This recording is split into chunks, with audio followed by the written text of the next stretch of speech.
যেখানে আমাদেরকে সবসময় এটা দেখানোর চেষ্টা করা হয় যে বলিউড ইন্ডাস্ট্রি আর সাউথ ইন্ডাস্ট্রির মধ্যে খুব ভালো একটা সম্পর্ক আছে, কিন্তু এটা যেরকম ভাবে একটা মিথ্যা ছাড়া কিছুই নয়, তেমনি এই দুই ইন্ডাস্ট্রির মধ্যে সবসময় একটা না একটা ক্লাশ লেগেই থাকে।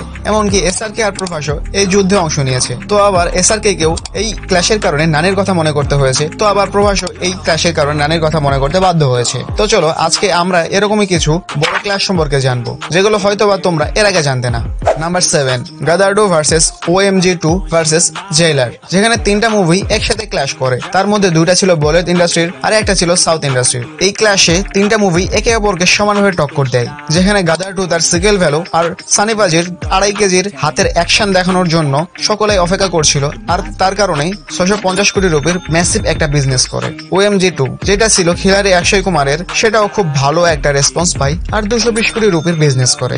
আর এরপরে আসে সকল স্টারদের সুপারস্টার রজনীকান্তের জেইলার। এটা তার একটা গ্র্যান্ড কামব্যাক ছিল, আর এই মুভিতে অনেকগুলো কামিয়ে ছিল, যার কারণে এই মুভির হাইপও অনেক ছিল। আর এই মুভি সেই সময় একটা গ্র্যান্ড ওপেনিং নিয়েছিল আর লাইফ টাইম খুব ভালো একটা কালেকশন করে, প্রায় 630 কোটি rupee.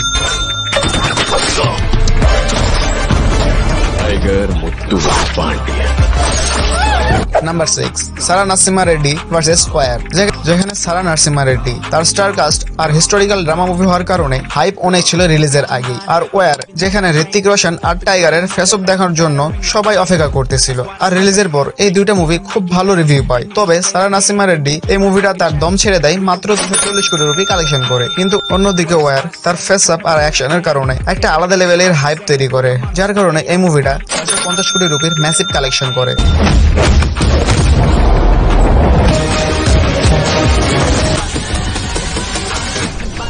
Number 5, Radheshyam versus the Kashmir file. একদিকে যেখানে ইন্ডিয়ার সেরা স্টারদের মধ্যে প্রভাস তার রাধেশ্যাম নিয়ে বক্স অফিসে এন্ট্রি নেয়, অন্যদিকে দ্য কাশ্মীর ফাইল যেটাকে কেউ শুরুর দিকে ক্লাস হিসেবে ধরতেই চাইছিল না, কিন্তু সেটাই প্রভাসকে নানির কথা মনে করে দিয়েছিল। যেখানে প্রভাস তার এত বড় স্টারডম নিয়েও রাধেশ্যাম মুভি তার দুর্বল কাহিনীর জন্য খুব কষ্টে বক্স অফিসে 150 কোটি রুপি ইনকাম করে।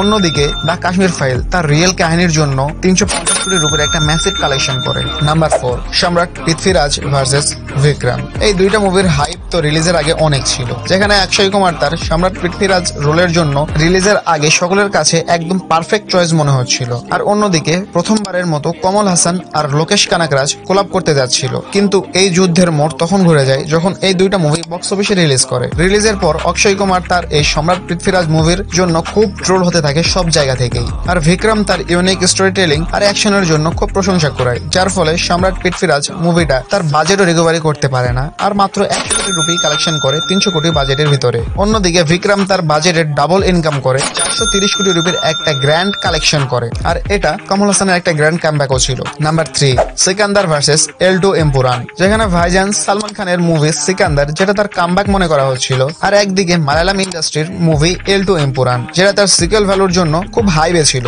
আর দুইটা মুভি 2025-এর ঈদে যখন রিলিজ করে, তখন সিকান্দার যেটা সাল্লু ভাইয়ের কামব্যাক মনে করা হচ্ছিল, সেটাই সব জায়গা থেকে গালি খাচ্ছিল। আর এল2 এম্পুরান যেটা সিকুয়েল ভ্যালু আর স্টার কাস্টের জন্য মিক্স রিভিউ পায়। তবে বক্স অফিসে সব থেকে বড় একটা ধাক্কা খাই সাল্লু ভাইয়ের মুভি সিকান্দার, যেটা মাত্র 200 কোটি রুপির কালেকশন করে। তবে অন্যদিকে এল2 এম্পুরান 260 কোটি রুপি ইনকাম করে মালায়ালাম ইন্ডাস্ট্রির সব থেকে বেশি ইনকাম করা মুভি হয়ে যায়। নাম্বার 2, জিরো ভার্সেস কেজিএফ, যেখানে গ্লোবাল স্টার এসআরকে তার এক্সপেরিমেন্টাল ফিল্ম জিরো নিয়ে বক্স অফিসে আসেন, আর অপরদিকে একটা ছোট ইন্ডাস্ট্রি মুভি আসে কেজিএফ। শুরুর দিকে যেটাকে কেউ ভাও দিচ্ছিল না, কিন্তু সেখানেই এসআরকে তার জিরোর জন্য খুব ট্রোল হয়, আর তার নানির কথা মনে পড়ে যায় বক্স অফিস কালেকশন দেখে।